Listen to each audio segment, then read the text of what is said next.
it's Emily Rand with ESPN ESPORTS, and right now I am joined by Shockz of Paris Legion.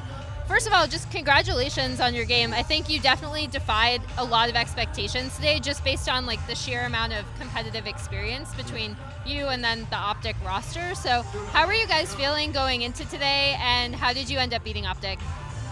Going into today, obviously everyone had us ranked as the 12th team out of 12.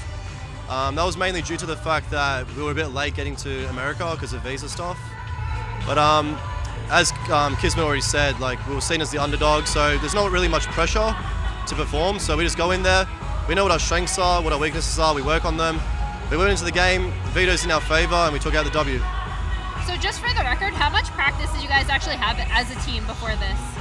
So we were in Paris for a month during like the December period, and that was mainly just deciding who the starting five would be. And then we decided the starting five, everyone flew back to their respective cities for another month. We didn't play the game. So amount of practice in America against American teams was only around 7 to 8 days. Okay. And also we weren't really in the pro scrim cycle because the pro teams already booked scrims ahead for 2 weeks.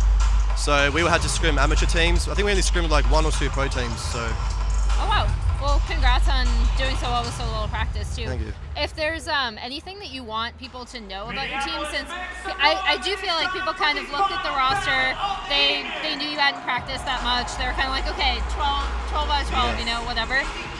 What do you think people should know about your team now? I mean, you look at every single player, like we've all been playing for years. So even Luke, he's 19, he's been playing since he was 10.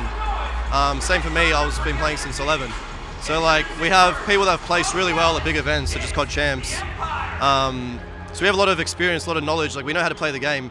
Everyone said our chemistry wasn't going to be good. It was just a random team of 5 put together. But they can say what they want because we're scrimming, we're doing what we have to do, and it just showed right there.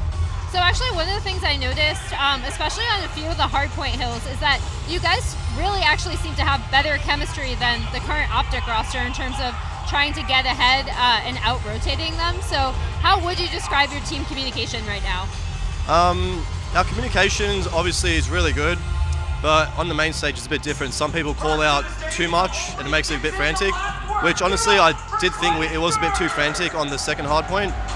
But once we got set up in a hill, we knew what we had to do. We knew the setup, so we went over, and after that it was all about trading and winning the gunfights. All right, well, congrats on the victory. Good luck against Royal Ravens tomorrow. Thank you.